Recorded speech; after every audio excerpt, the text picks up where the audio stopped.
Hello दोस्तों, नमस्कार, जय हिंद। कैसे हैं आप सभी? उम्मीद करता हूँ आप सभी अच्छे होंगे, स्वस्थ होंगे और अपने टेट की प्रिपरेशन को अच्छे से कर रहे होंगे। साथियों, आज लेकर आए हैं एक और इम्पोर्टेंट वीडियो जिसमें कि हम डिस्कस करने वाले हैं जनरल नॉलेज जीके सेक्शन जो रहता है सभी टेट एग्जाम के लिए, जिसमें कि 30 क्वेश्चन आते हैं।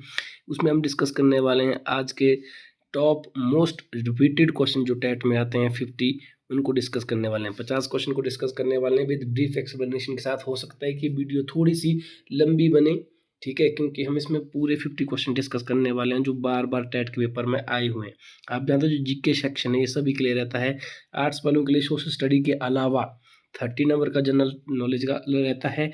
Medical, non medical, JBT, Shastri इत्यादि अन्य जितने भी टेट है उनके लिए भी जिस तरह की साइकोलॉजी 30 नंबर की आती है उसी तरह का जीके सेक्शन भी 30 नंबर का आता है, ठीक है। तो चलिए वीडियो को शुरू करते हैं। जहाँ पे पॉसिबल होगा वहाँ पे हम ब्रीफ एक्सप्लेनेशन के साथ हर क्वेश्चन को सॉल्व करने की कोशिश करेंगे, ठीक है। वीडियो को लाइक और कमेंट जरूर करें, ठीक है। शेयर भी जरूर करें अपने साथियों के साथ और चैनल को जरूर से जरूर सब्सक्राइब कर लें। कुछ साथी ऐसे हैं जो हमारी वीडियो को रेगुलर देखते हैं लेकिन फिर भी किसी कारणवश उन्होंने चैनल को सब्सक्राइब नहीं किया, तो ऐसा ना करें, आप चैनल को जरूर से जरूर सब्सक्राइब करें, ठीक है। सो गाइस, आज का फर्स्ट क्वेश्चन है, लेप्स नीति का प्रारंभ किसने किया? Who initiated doctrine of lapse? Lapse की नीति, जिसे हड़प की नीति भी कहते हैं, किसने शुरू की? आप जानते होंगे इसका आंसर। तो इसका जो राइट आंसर होगा वो होगा Lord Dalhousie. Option number B will be the right answer for this question. Lord Dalhousie जो है उन्होंने लेप्स नीति को शुरू किया था, डॉक्ट्राइन ऑफ लेप्स, ठीक है। अब कब जो है इसने इस नीति को अपनाया, ठीक है, डॉक्ट्रिन ऑफ लेप्स को, तो आपको डेट याद रखनी है 1848 में जो है लॉर्ड डलहौजी ने इस नीति को अपनाया था, ठीक है, डॉक्ट्रिन ऑफ लेप्स। अब ये क्या नीति थी? इसके तहत उसने जो है इसके तहत जो उसने जैसे डॉक्ट्रिन ऑफ लेप्स क्या था कि जहाँ पे किसी भी कोई ऐसी रियासत है जिसका उत्तराधिकारी कोई नहीं है, ठीक है, तो वहाँ पे क्या है कि उस पर वहाँ पे ऑटोमेटिकल फिर ब्रिटिशर्स का राज हो जाता था, ठीक है। इसके तहत उसने सबसे पहले सितारा नामक जो रियासत थी, इसको सबसे पहले ब्रिटिश जो है उन्होंने अपने आधिपत्य में हड़प किया था सबसे पहले, ठीक है। तो इस तारा आता है कई बार कि भाई डॉक्ट्रिन ऑफ लेप्स, लेप्स नीति के तहत वो भारत की कौन सी पहली रियासत थी जिसका विलय उसमें करवाया गया ब्रिटिश सरकार में, ठीक है, तो वो थी सतारा। तो याद रखना है क्या थी? सतारा। इसके अलावा आपको और इम्पोर्टेंट फैक्ट याद रखना है, लॉर्ड डलहौजी एक इम्पोर्टेंट पर्सन है, ठीक है। उन्होंने लेप्स नीति तो चलाई ही चलाई, इसके अलावा उनके और भी अन्य काम है, ठीक है। इन्हें आधुनिक भारत का जनक भी कहते हैं, ठीक है। जो मॉडर्न इंडिया है, इन्हें मॉडर्न इंडिया के जनक के रूप में भी जाना जाता है। इन्होंने जैसे रेल है, ठीक है, रेल है, डाक है, पीडब्ल्यूडी जैसे और इम्पोर्टेंट जो महकमे हैं उसके लिए उन्होंने काम किया। और शिक्षा के क्षेत्र में गाइज आपको पता होगा जो बूट डिस्पैच है, ठीक है, आपको क्वेश्चन आ सकता है कि भाई जो बूट डिस्पैच है, बूट डिस्पैच किसने लाया था? तो ये लाया था लॉर्ड डलहौजी के टाइम में। और कब आया था? शिक्षा क्षेत्र में 1854 में, ठीक है। ये उस समय की शिक्षा क्रांति के रूप में भी जाना जाता है, ठीक है। इसे अंग्रेजी शिक्षा का मैग्ना कार्टा भी कहते हैं। ध्यान रखना है, जो बूट डिस्पैच है वो कब आया था? 1854 में। उस टाइम भारत में कौन थे? लॉर्ड डलहौजी, ठीक है। बूट डिस्पैच किसने लाया था? लॉर्ड डलहौजी ने। और इसे जो है अंग्रेजी शिक्षा का मैग्ना कार्टा भी कहते थे, मैग्ना कार्टा, ठीक है। तो ये आपको याद रखना है, ये डायरेक्ट क्वेश्चन बनते हैं। यहाँ से मैंने जितने भी एक्स्ट्रा क्वेश्चन है जो भी बन सकते हैं वो मैंने आपको बता दिए।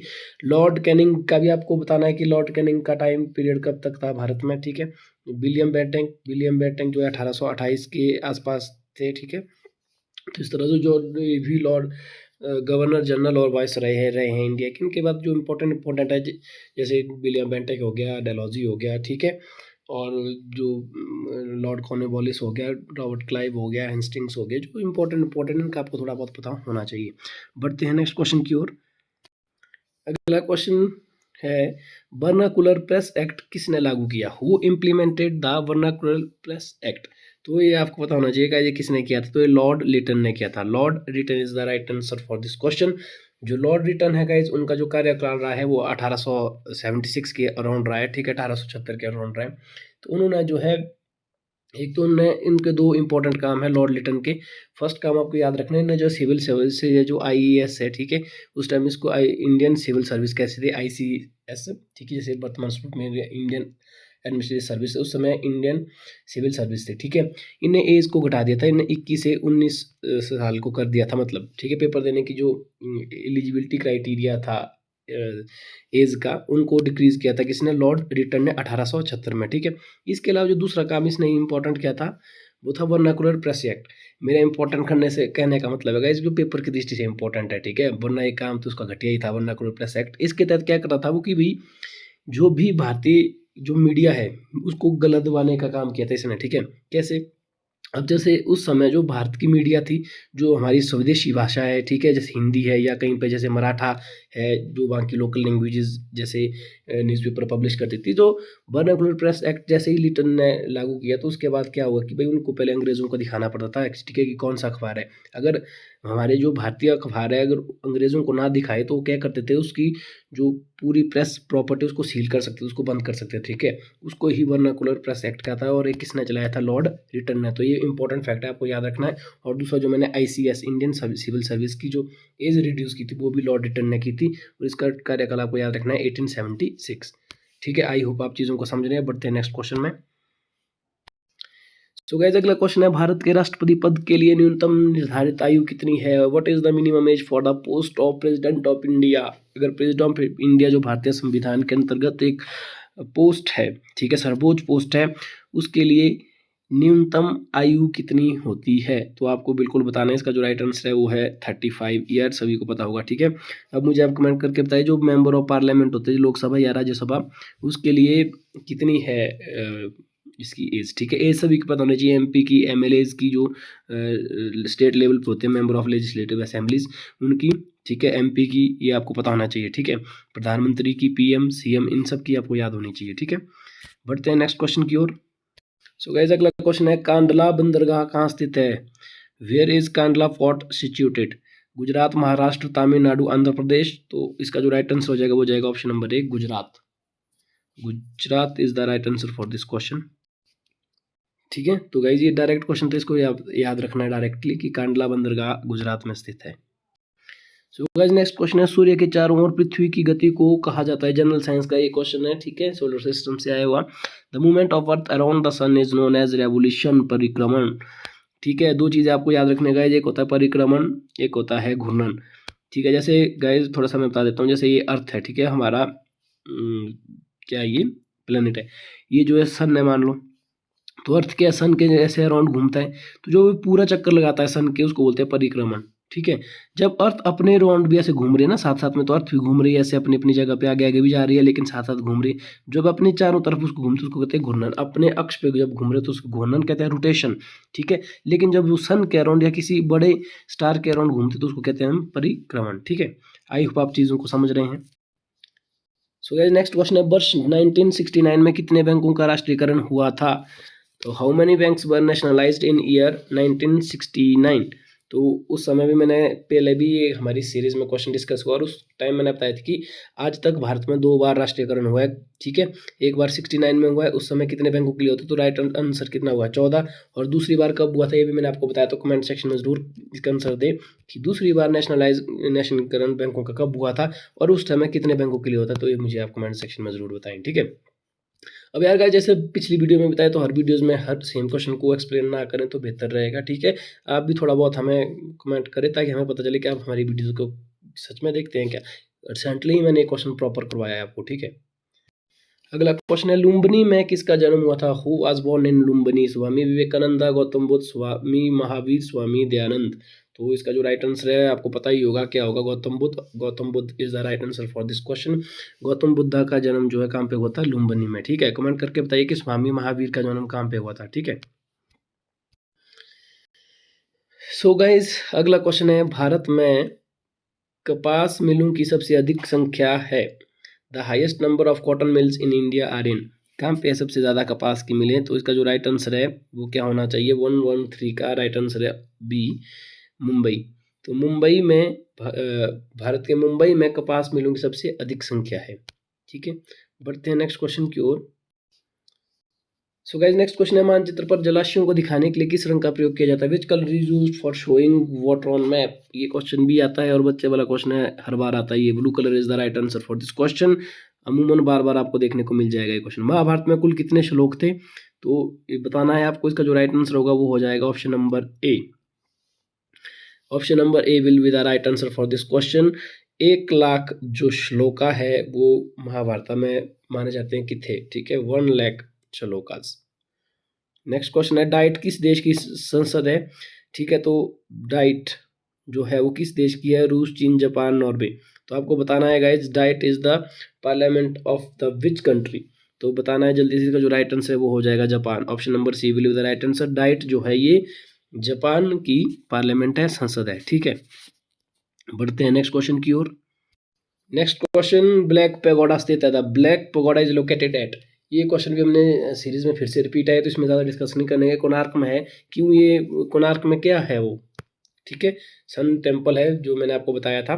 तो ये कौन सी स्टेट में है इंडिया की, जल्दी कमेंट करके इसका आंसर बताना है। और इसे ब्लैक पैगोडा क्यों कहा जाता है वो भी बताया, क्योंकि हमने प्रीवियस जो हमारी वीडियो है इसी सीरीज़ की, लक्ष्य सीरीज़ की ही जो प्रीवियस वीडियो है उसमें इस क्वेश्चन को डिस्कस करवाया। तो यहाँ पे हम समय बर्बाद नहीं करेंगे, चलते हैं नेक्स्ट क्वेश्चन पे। नेक्स्ट क्वेश्चन है बाबा कांशीराम को पहाड़ी बुलबुल उपाधि किसने दी थी। हु गिव द टाइटल पहाड़ी बुलबुल टू बाबा कांशीराम।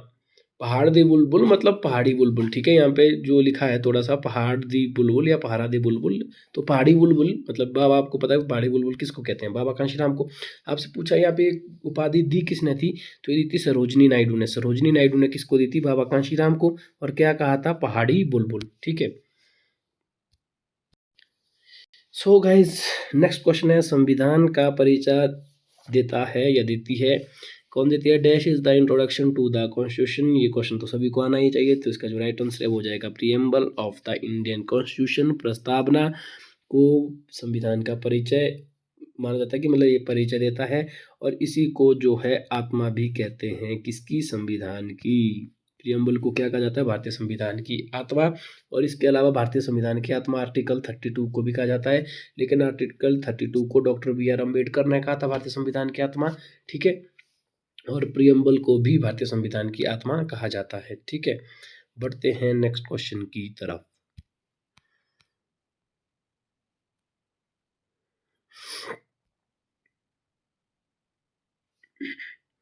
गाइस अगला क्वेश्चन बहुत इंपॉर्टेंट है, ढंग से समझ लीजिएगा इसको, ठीक है।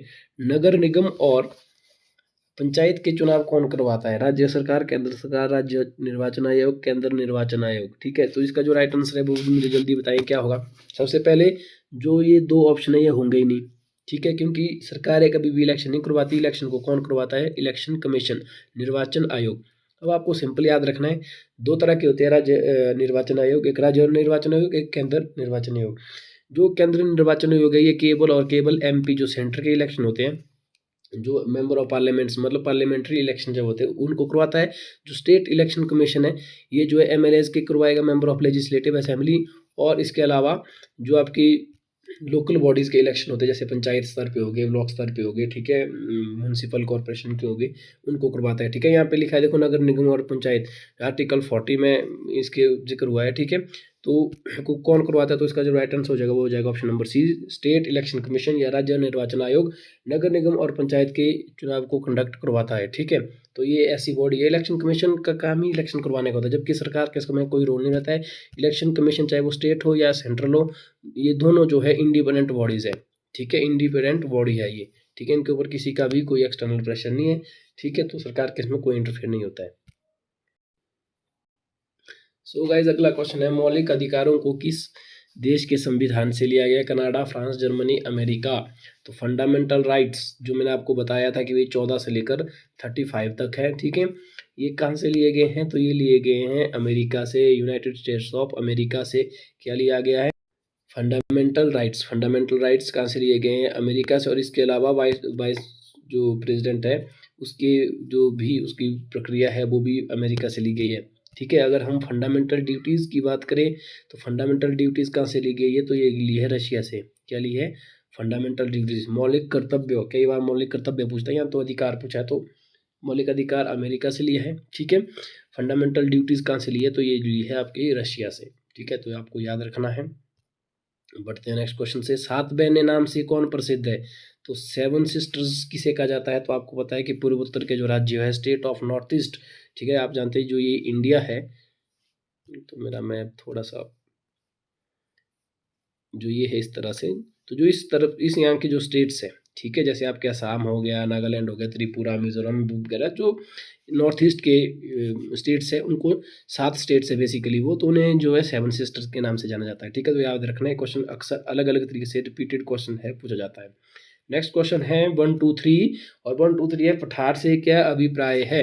तो व्हाट इज प्लेटू। सो गाइज, तो प्लेटू क्या होता है, देखो गाइज, समझने वाली बात ढंग से समझ लेगा। एक होता है माउंटेन, एक होता है प्लेटू। आपको पता है एक ग्राउंड लेवल है, मान लीजिए एक ग्राउंड है, ठीक है। जब ग्राउंड से अगर जिसे हम जमीनी स्तर कहते हैं, जमीनी स्तर से अगर ऐसी इस तरह की कोई ऊपरी, मतलब जमीन कहीं से ज़्यादा उठी है, ठीक है, बहुत ज़्यादा उठी है, और ऊपर से वो संकरी है, ठीक है। संकरी मतलब उसका जो शिखर है वो क्या है, मतलब नैरो है, तो उसको कहेंगे हम पहाड़। क्या कहेंगे, पहाड़।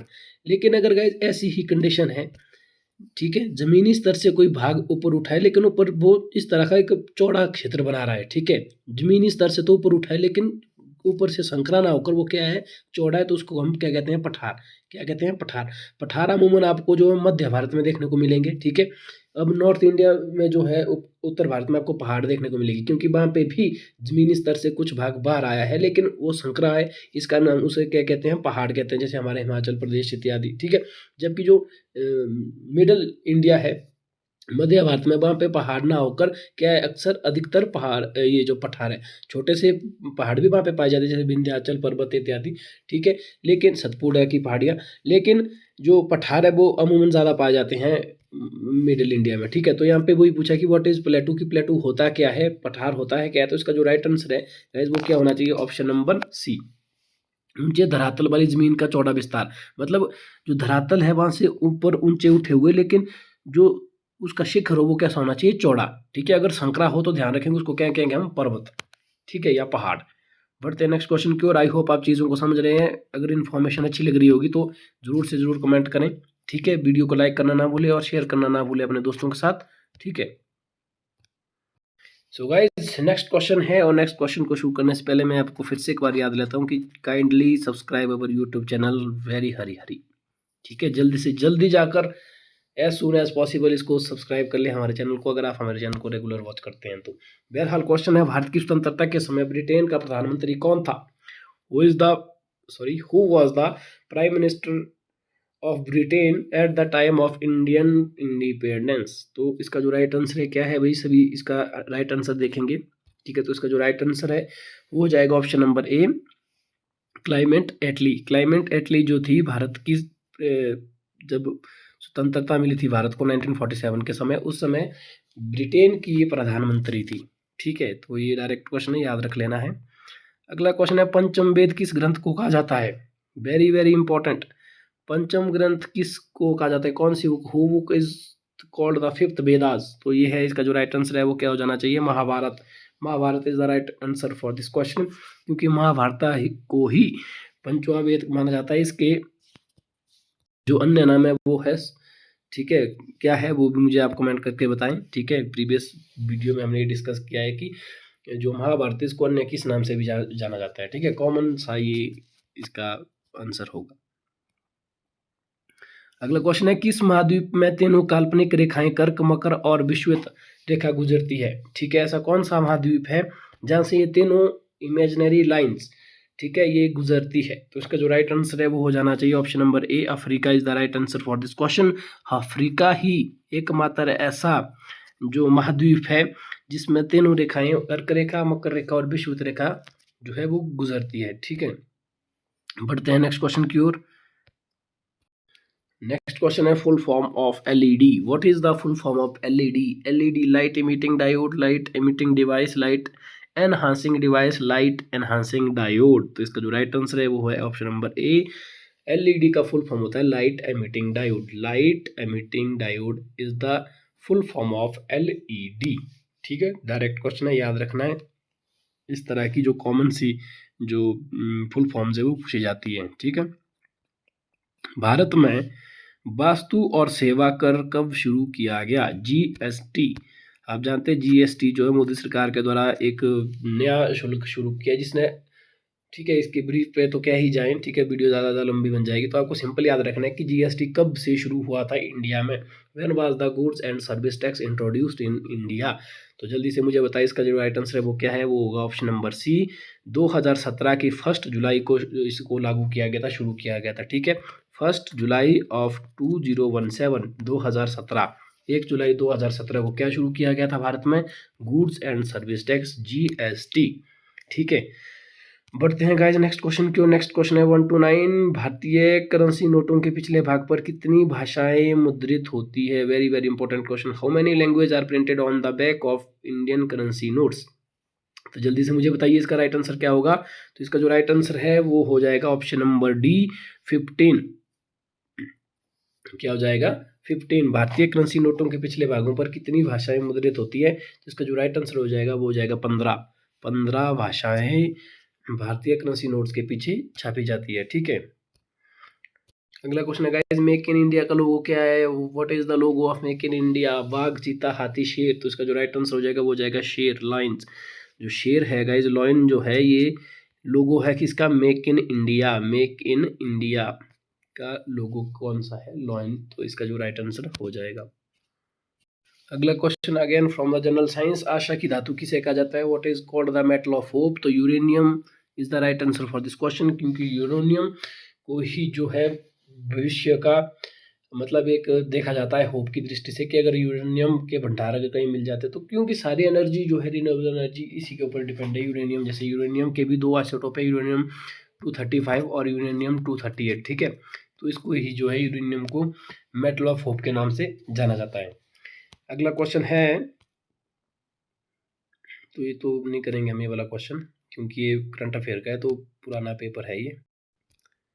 सो गाइस, अगला क्वेश्चन है, आर्टिकल 368 का संबंध किससे है। तो इसका जो संबंध है वो है संविधान संशोधन से, कॉन्स्टिट्यूशन अमेंडमेंट, क्योंकि प्रीवियस वीडियो में मैंने आपको ये क्वेश्चन डिस्कस करवाया था।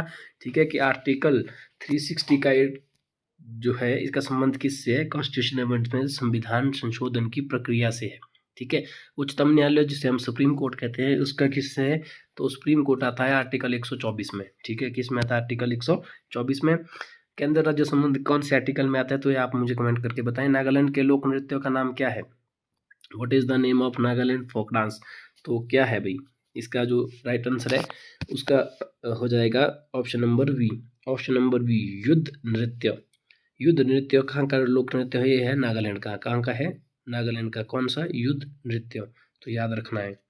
नेक्स्ट क्वेश्चन है, सर्वप्रथम नोबेल पुरस्कार किस वर्ष दिया गया था। तो इसका जो राइट आंसर है क्या होना चाहिए, इसका जो राइट आंसर है ऑप्शन नंबर ए, 1901।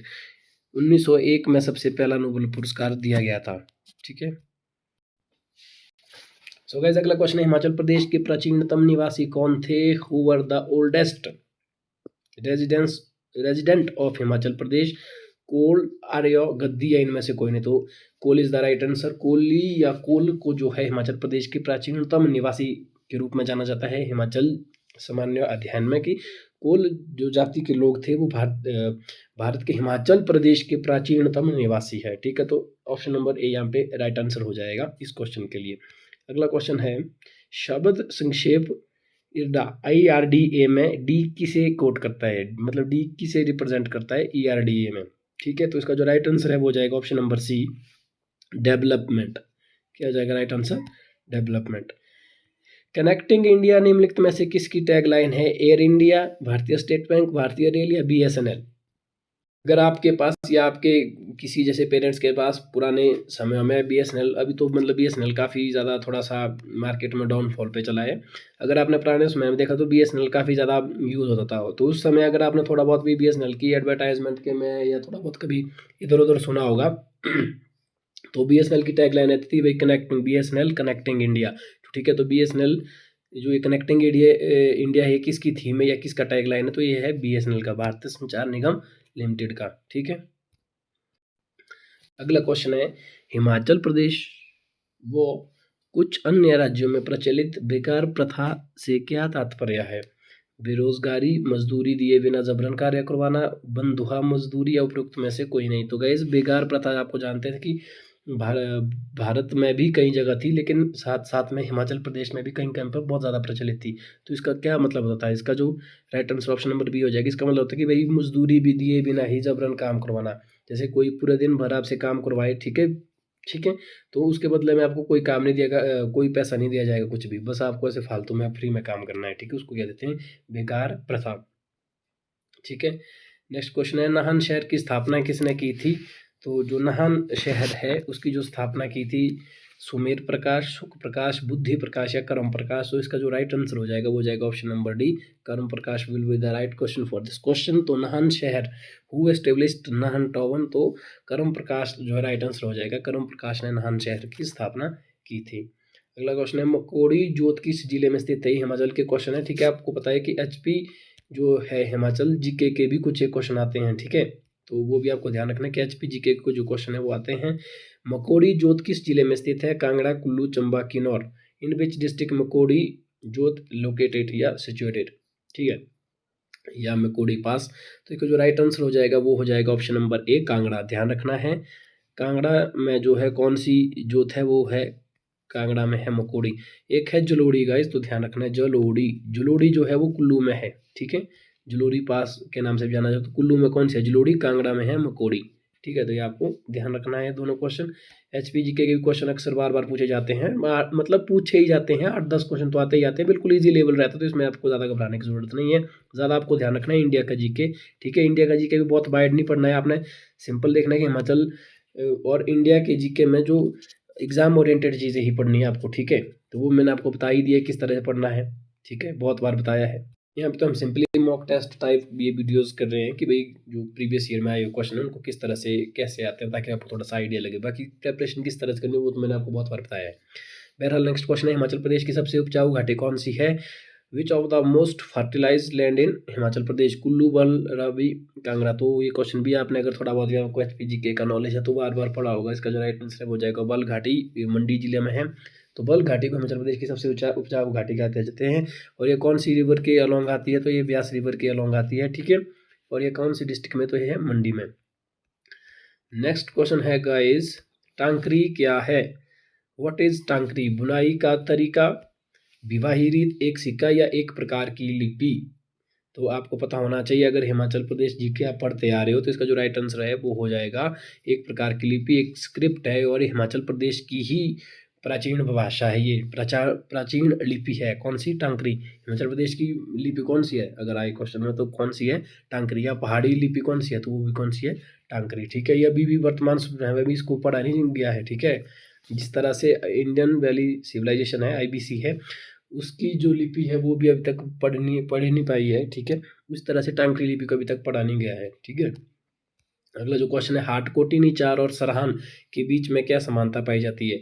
तो हाटकोटी, निचार और सरहान के बीच में क्या समानता पाई जाती है गाइस। सरहान शिमला में है, निचार किन्नौर में है, और ये हाटकोटी भी शिमला में है।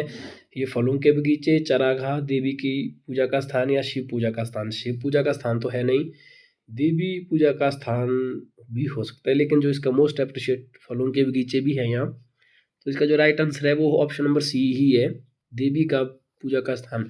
अब आपको पता होना चाहिए हाटकोटी में भी माता का मंदिर है, हाटकोटी माता का मंदिर, ठीक है। निचार में भी है, मुझे एग्जैक्ट याद तो नहीं आ रहा है, मतलब एक देवीय स्थान तो है यहाँ, कोई चंडिका माता या कोई है, मतलब, ठीक है। अगर वही कोई किन्नौर से देख रहे तो मुझे बताइए निचार में कौन सी माता का मंदिर है, एग्जैक्ट उसका नाम बताएं।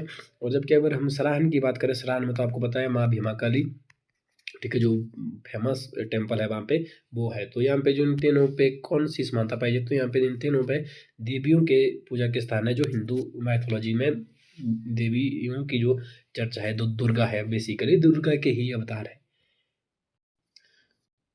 सो गाइज नेक्स्ट क्वेश्चन है, कायांग, बाक्यांग और ब्यांगचू किस जिले के नृत्य है। किन्नौर, लाहौल स्पीति, कुल्लू, शिमला। तो इसका जो राइट आंसर है वो बताना है आपको। राइट आंसर हो जाएगा किन्नौर। क्यांग, बाक्यांग या ब्यांगचू, क्यांग, बाक्यांग या ब्यांगचू, ये किस जिला के नृत्य है, तो ये है किन्नौर के, कहाँ के है, किन्नौर के, ठीक है। तो राइट आंसर हो जाएगा किन्नौर। कल्याण सेना, सोनालिका और RR-21 किस किस्म की फसलें हैं guys? Very very important question, very very very very very important question for TET as well as TGT commission. ठीक है, क्योंकि TGT कमीशन में भी ये क्वेश्चन एक बार आया हुआ है। हालांकि TGT कमीशन में तो कम ही रिपीटेड आते हैं क्वेश्चन, लेकिन फिर भी आपकी जानकारी को पता होना ही चाहिए क्वेश्चन। ठीक है, तो कल्याण सोना या सोनालिका, RR-21 तीनों याद रखना है। कल्याण सोना, सोनालिका या RR-21, ये जो है गेहूं की फसलें हैं, व्हीट। ठीक है, किसकी फसलें हैं ये, सॉरी किस फसल की किस्म है? तो ये गेहूं नामक फसल की किस्में हैं। ठीक है गाइस, जैसे जो है आलू, जो है आलू की किस्में कौन कौन सी है? कुफरी, ज्योति, मतलब ठीक है कुफरी, ये जो है आलू की वेराइटीज है। ठीक है, किस्में है। उसी तरह से कल्याण सोना, सोनालिका और RR-21 ये जो है गेहूं की किस्में हैं। ठीक है, अगला जो क्वेश्चन है, हिमाचल प्रदेश राज्य सड़क परिवहन द्वारा ग्रीन कार्ड धारकों को HRTC बसों में कितने प्रतिशत की छूट दी जाती है? 25%, 30%, 40% या 50%? आपको बताना है कि HRTC में अगर किसी के पास ग्रीन कार्ड है तो ग्रीन कार्ड पे कितना डिस्काउंट दिया जाता है। तो इसका जो राइट आंसर है वो हो जाएगा ऑप्शन नंबर ए, 25%। 25% की जो छूट दी जाती है HRTC बसेज में ग्रीन कार्ड के लिए। ठीक है, अगला जो क्वेश्चन है गाइस, क्वेश्चन नंबर 150 और आज का हमारा ये लास्ट क्वेश्चन है। हिमाचल प्रदेश में लोक मित्र के अंदर निम्नलिखित में से कौन सा काम करते हैं? बिजली के बिल जमा करवाना, ये भी होता है, पानी के बिल भी होते हैं, जमाबंदी की प्रतिलिपि निकालना, कॉपी ऑफ जमाबंदी। ठीक है, मतलब परिवार नकल, जमीनी पर्चा पुर्चा। D, all of the above. तो इसका जो राइट आंसर हो जाएगा गाइस वो हो जाएगा ऑल ऑफ द अबव। तो ये थे गाइस आज के हमारे टॉप 50 MCQ। ठीक है, कैसे लगे आपको जरूर कमेंट करें, और जो क्वेश्चन मैंने वीडियो के बीच में पूछे थे उनको भी आप कमेंट करें। नेक्स्ट वीडियो आप कौन से टॉपिक के ऊपर चाहते हैं तो उसके लिए भी आप कमेंट करें। चैनल को जरूर से जरूर गाइस सब्सक्राइब कर ले। बहुत सारे लोग ऐसे जिन्होंने जो हमारी वीडियो रेगुलर वॉच करते हैं लेकिन उन्होंने हमारे चैनल को सब्सक्राइब नहीं किया, तो जल्दी से जल्दी जाकर चैनल को सब्सक्राइब करें। आज के लिए बस इतना ही, मिलते हैं नेक्स्ट वीडियो में। ख्याल रखिएगा, जय हिंद।